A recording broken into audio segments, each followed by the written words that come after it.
¿Cómo están, queridos amigos del taller Indibur?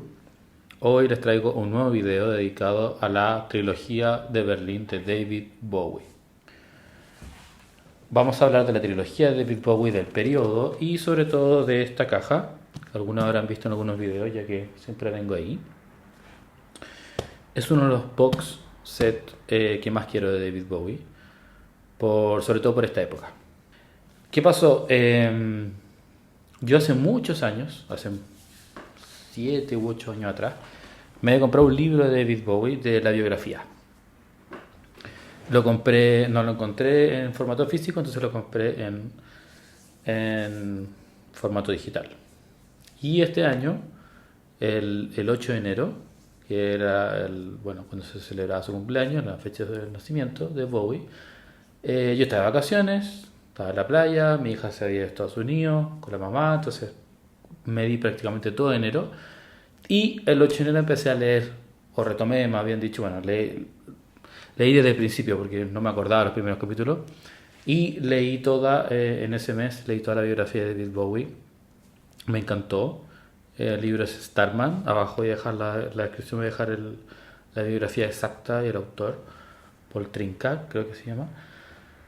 Pero me encantó. O sea, yo siempre he sido, siempre me he considerado muy fan de David Bowie, de su música, de su legado, de su entrevista, digamos. Soy un fanático de buscar lo que refiere a su figura y su personaje,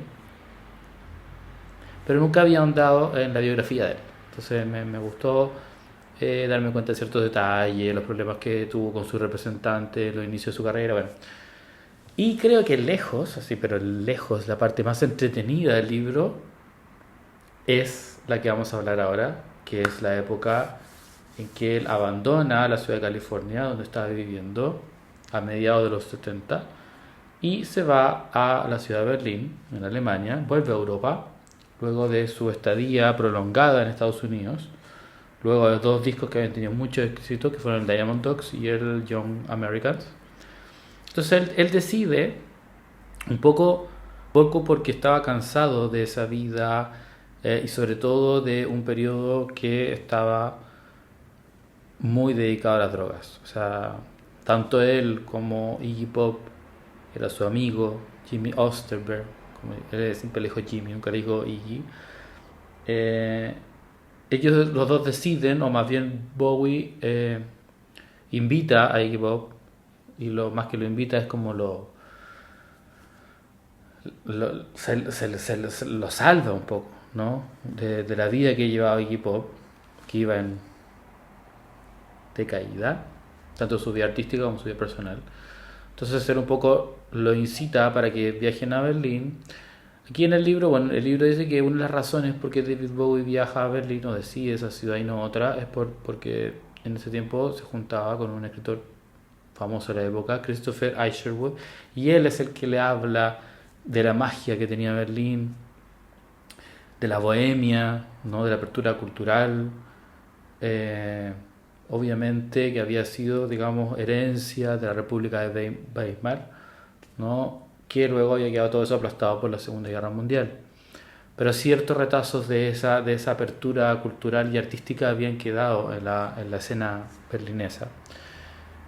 Y también mezclado, ¿no es cierto?, con una cadencia. O sea, ahí estuvo la guerra, la ciudad fue devastada. Entonces, todas estas cosas yo creo que influyeron en David Bowie para tomar la decisión de dejar Estados Unidos y el 76 instalarse en Europa, donde nacería la época más prolífica, según yo, de su carrera.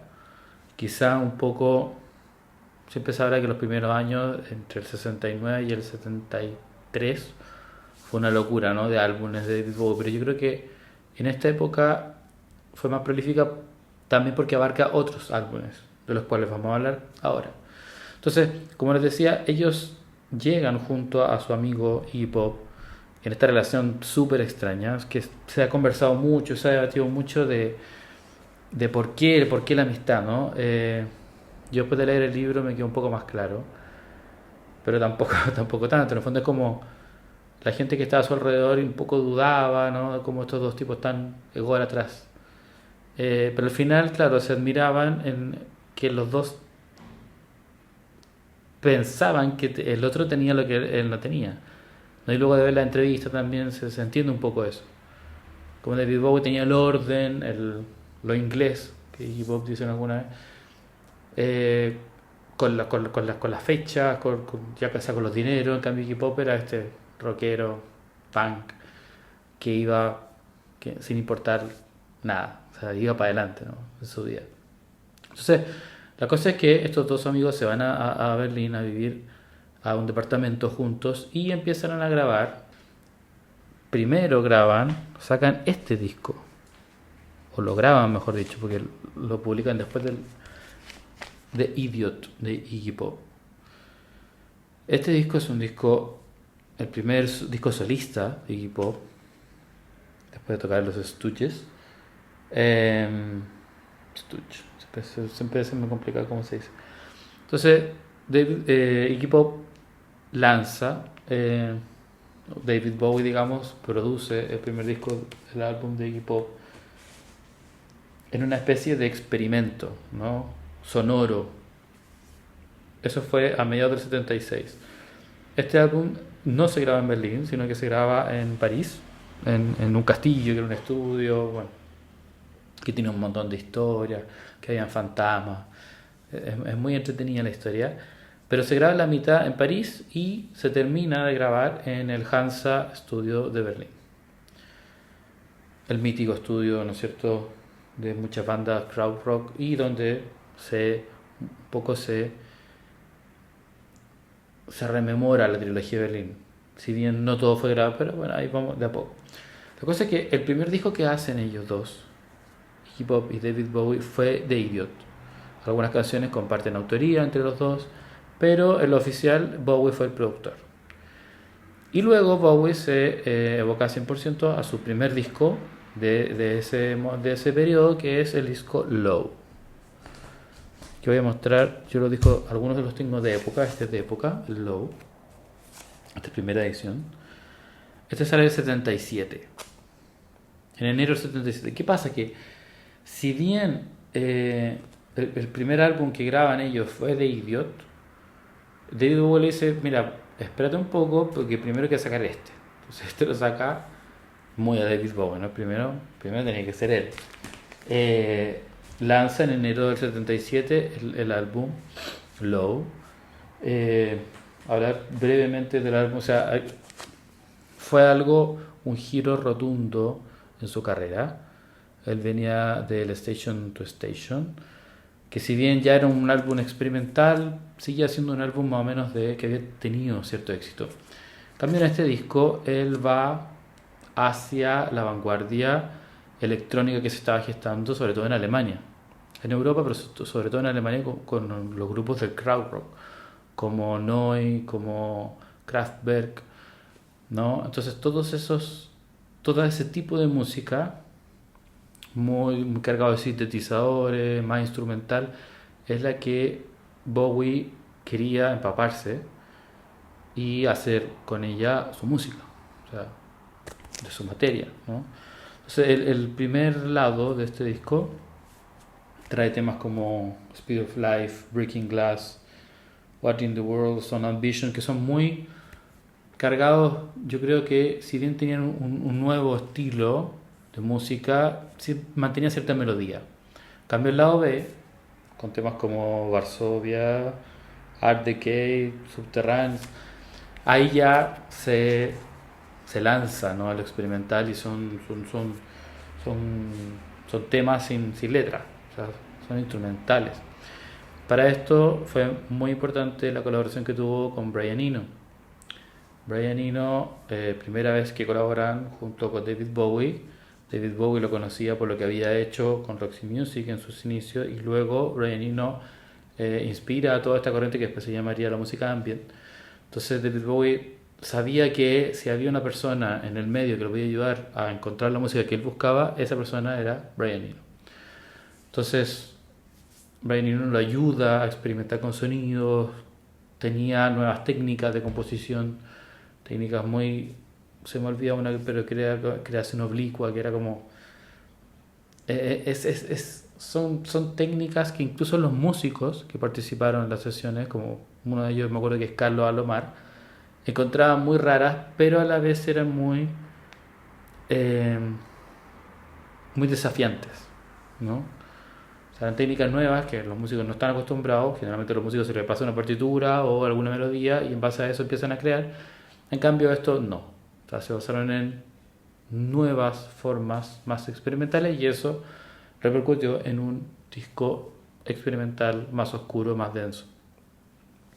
Fue uno de los últimos discos que sacó con la RCA también, que era la discografía que David Bowie igual tuvo problemas, pero bueno, eso ya es harina otro costal. Entonces, el 77, a inicio del 77, lanza el Low y en octubre del mismo año lanza el Heroes. Este ya completamente grabado en Berlín. O sea, este fue el único disco que se grabó enteramente en Berlín. Y este, bueno, obviamente trae la canción, yo creo que una de las canciones más reconocidas de su carrera, que es la canción que lleva el título del disco, ¿no? Heroes. Pero trae excelentes temas como Beauty and the Beast, Joy the Lion, Blackout. Y con el segundo lado también pasa con B2 Schneider. Pasa lo mismo más o menos con el Low, ¿no? Con el lado B, él hace sus experimentaciones musicales sin letra casi. Y aquí, bueno, recalcar o resaltar la participación de Robert Fripp, guitarrista de King Crimson, que fue el que le da el riff, ¿no? Tan característico de la canción Heroes. Y luego claro, luego de estos dos discos se van de una gira, que es la gira del Stage, por muchísimos países, entre Europa y Estados Unidos, hasta rematar la trilogía con el tercer disco, que es el Lodger, que lo veremos a continuación. Voy a mostrarles el box, que es lo que trae el box, que son los dos discos que ya les mostré, más edición en vivo. Bueno, ahora vamos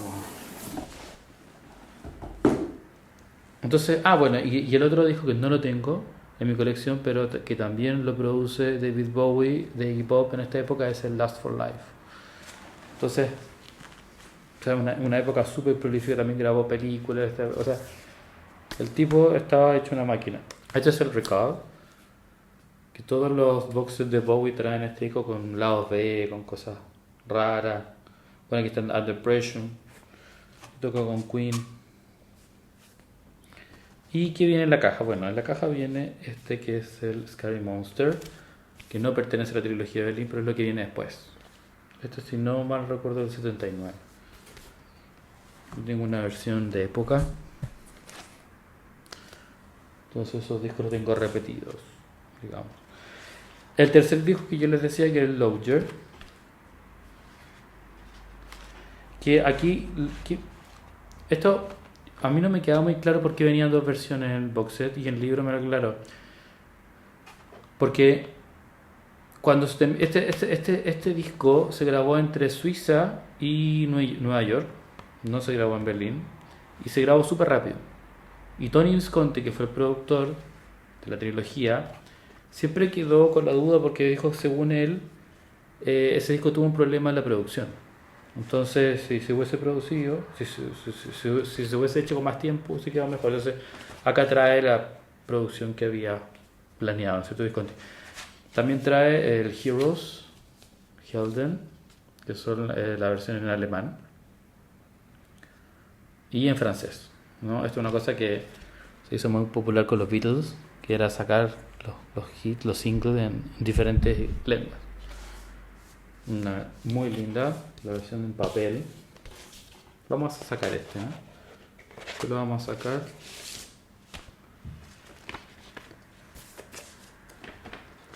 Y acá trae, son todos discos negros. Este viene en 45 RPM.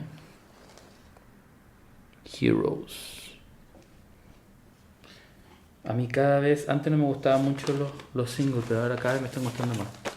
Los EP y los singles, todo lo que viene en corta duración me está gustando, sobre todo lo de 45. como que aprecio, aparte que tiene mejor calidad, me gusta. Sobre todo en formato de 12 pulgadas. Lo de 7 pulgadas no me gusta mucho porque se acaba muy rápido. No sé. El Low,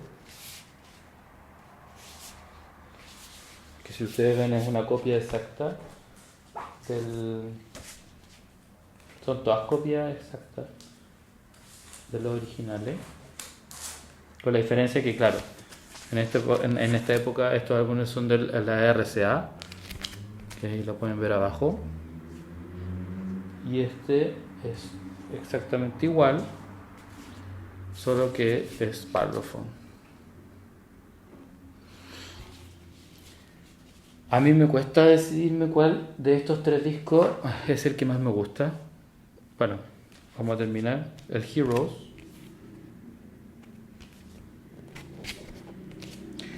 Y bueno, los discos del Stage. Esto también fue como súper criticado porque en su época, porque fue un disco, según dicen, que se grabó mucho más comercialmente. Entonces se alteraron el orden de las canciones, no era el original que se mostraba en los conciertos, sino que fue todo como que al principio venían los grandes éxitos, o sea, fue todo una manipulación comercial que a la crítica no le gustó, por eso ahora viene una segunda edición con los temas como deberían haber venido en su inicio, digamos. Y este es el típico libro que trae los boxes con fotos de la época. Ahora vamos a buscar una foto que sea representativa. Aquí Bowie hay que pensar que se estaba alejando de la droga, va en búsqueda de una liberación y en su medida lo logra, ¿no? Quiero encontrar alguna, bueno, esta es la foto del single, la que mostrábamos. Claro, y ahí se ve un Bowie, sobre todo, lo que resalta esta época es que el artista ya no estaba travestido, digamos, ya no salía con maquillaje ni vestido de personaje, sino que era él, era el Bowie en carne y hueso, digamos. No encontré ninguna foto con Iggy, pero... No, esta etapa yo la encuentro genial, o sea, yo creo que a mí siempre me cuesta decir cuál es la etapa de Bowie que más me gusta, siempre, pero yo creo que estoy entre la del 90 y esta, finales de los 70. Como decían antes, también, como me cuesta, porque soy fanático de Bowie, como la mayoría sabrá, también me cuesta decir cuál es el álbum que más me gusta de los tres. Sin duda Low-Jet no, estoy entre Heroes y Low. Por mucho tiempo fue Low, mi disco favorito de la trilogía, pero ahora último cada vez le estoy agarrando más cariño y gusto al Heroes. Entonces, entre esos dos va variando según el periodo de tiempo. Pero, o sea, me encanta lo que hizo en esta época. Eh, También creo que repercutió mucho en la música. Hay otro video en el canal que pueden ver ahí de Joe Division, ¿no? Que se inspira en The Idiot. Y The Idiot también es parte de David Bowie, no solamente porque lo produjo, sino también porque colaboró en canciones, porque se llevó a Iggy Pop a producir y a hacer música junto a él en este periodo. Entonces, es una época fascinante donde se codean. Hay un Trans Europe Express, creo, de Kraftwerk, sale en una parte de la canción que Iggy Pop y David Bowie van en el tren a verlo. O sea, es una época muy efervescente en cuanto a la música, ¿no? Ya no tanto en cuanto a la entrevista o las polémicas, ¿no? Que había marcado el inicio de su carrera con esto de la homosexualidad, digamos, de Bowie. Ahora no, ahora se hacía conocido por su música, por lo que estaba haciendo, por el cambio que estaba tomando, y eso inspiró a un montón de bandas, ¿no? Al sonido del futuro. Hay hartos artículos que salen en el libro muy interesantes sobre eso. También comercialmente se tenía mucho miedo. La RCA creo que en principio se les tiró el disco por la cabeza y dijo esta cuestión no se va a vender. Y al final no terminó siendo un fracaso comercial. No fue obviamente el hit en ventas que fue Young Americans, sobre todo en Estados Unidos, pero sí fue un disco muy respetado, sobre todo por la crítica, y que se entendió que iba en búsqueda de algo nuevo. Así que eso por ahora, amigos. Me gustó el box, le hice mis comentarios, mis canciones favoritas para terminar. Yo creo que, bueno, obviamente Heroes y son Vision. Yo creo que esas son mis dos canciones favoritas de todo ese. Pero me gustan todas las canciones, la verdad es que me gustan todas de ese periodo. Así que eso, amigos, si les gustó el video, un manito para arriba, suscríbase al canal y nos vemos hasta un próximo video. Chao.